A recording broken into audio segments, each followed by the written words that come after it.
गुरु जी के चरणों में कोटि कोटि प्रणाम। मैं संजय जी, कांटी निवासी।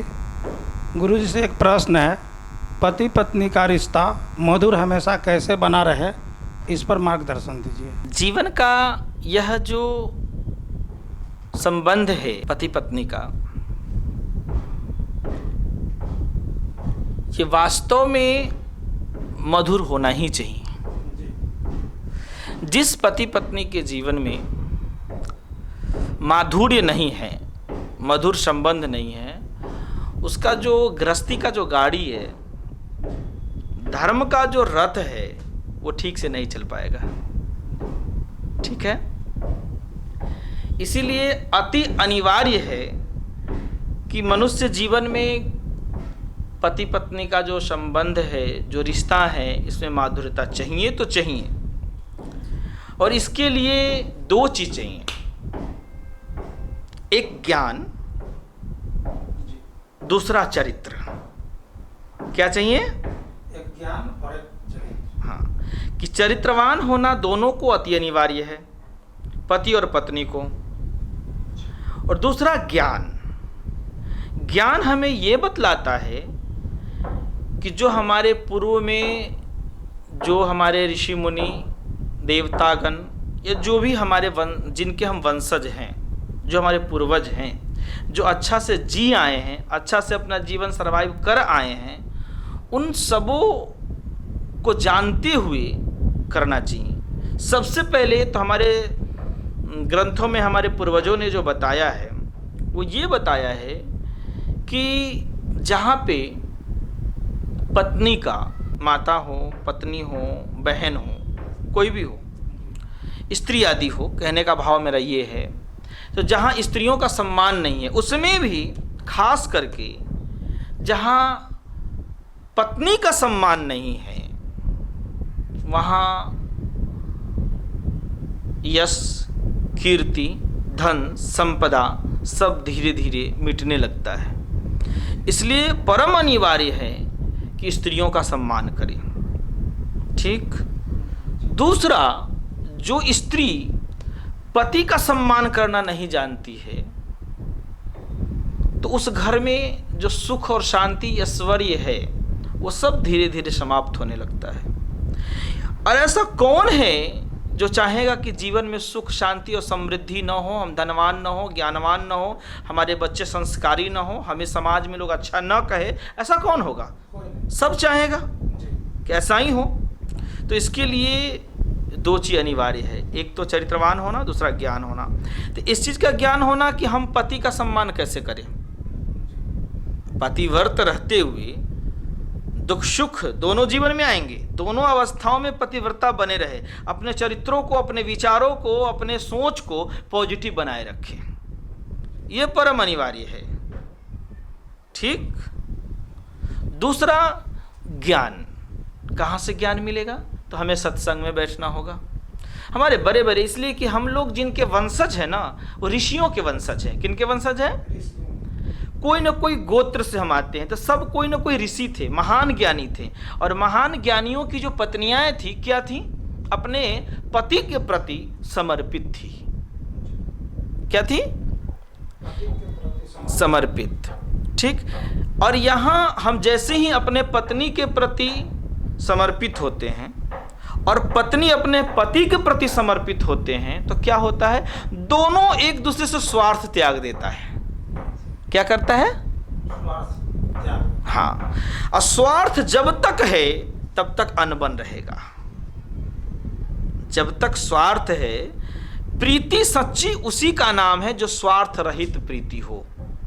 स्वार्थ वाले प्रीति में, संबंध में अनबन, मनमुटाव, टेंशन, डिप्रेशन होते रहता है। यानी आपके मन की बातें हुई तो चलो आप खुश हैं, फिर आपके पत्नी के मन की बातें हुई तो वो खुश हैं, नहीं हुई तो वो ना खुश है, आपके मन की बातें नहीं हुई तो आप ना खुश हैं। तो त्याग हो, समर्पण हो, तो रिश्ता में माधुर्यता आ जाएगा। एक और बात है कि मनुष्य ज्यादा नजदीकी संभाल नहीं पाता है। ये गहराई वाली बात है थोड़ा, कि ज़्यादा नज़दीकी संभाल नहीं पाता है। और जो संभाल लेता है वही तो ज्ञानी है। जैसे आप देख लीजिए कि भाई भाई की बात आ जाती है।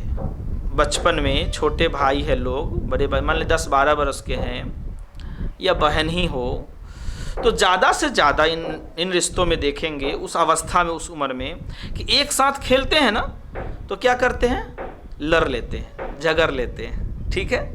लेकिन वही भाई वही बहन कुछ दिनों के लिए दूर चले जाए, क्या होता है, उनका याद सताता है, प्रेम दिखता है।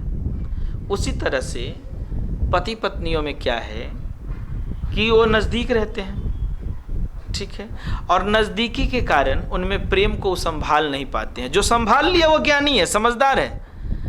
होता क्या है कि छोटी छोटी बातों में, उसमें भी स्वार्थ है, छोटी छोटी बातों में लोग अपने स्वार्थ के कारण वचन कठोर बोल लेते हैं, ऊंची बोल लेते हैं, ठीक है।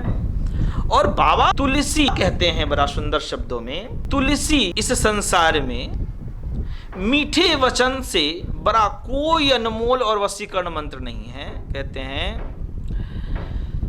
तुलसी मीठे वचनते, तुलसी मीठे वचनते सुख उपजत चहुं ओर।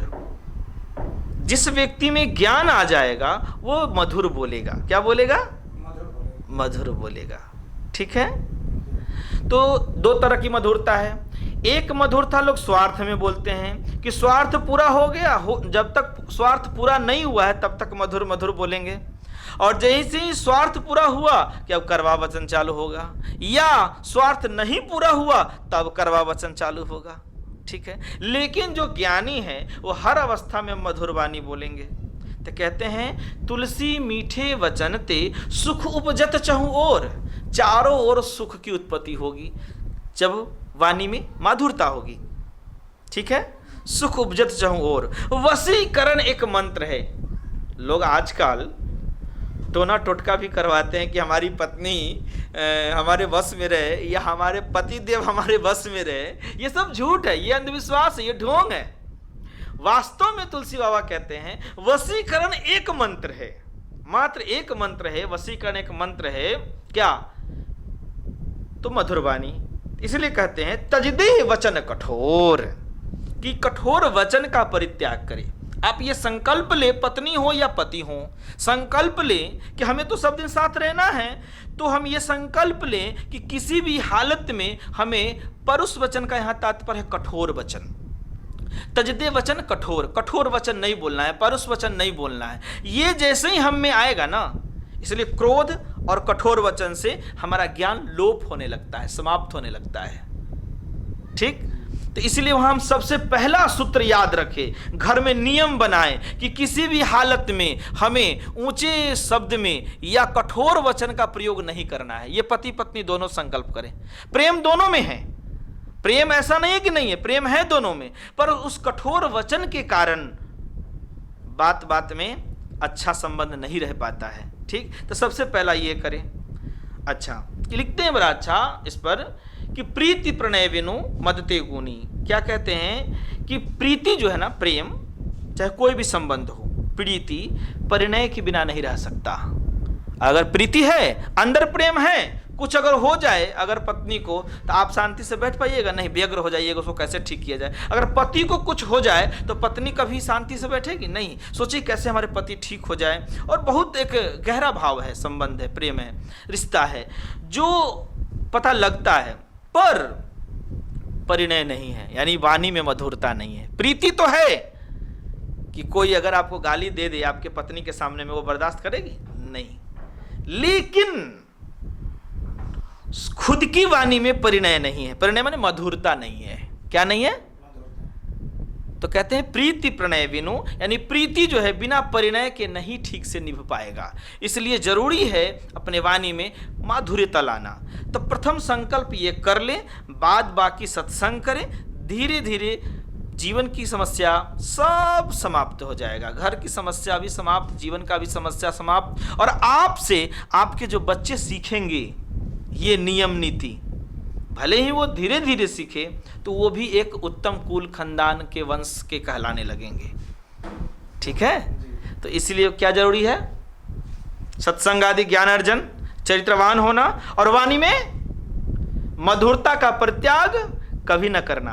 अगर ऐसा करते हैं तो संबंध सदैव अच्छा रहेगा। ठीक है, नहीं अगर इस नियम को अपनाते हैं तो अनबन होते रहेगा। ठीक है, जय श्री राम।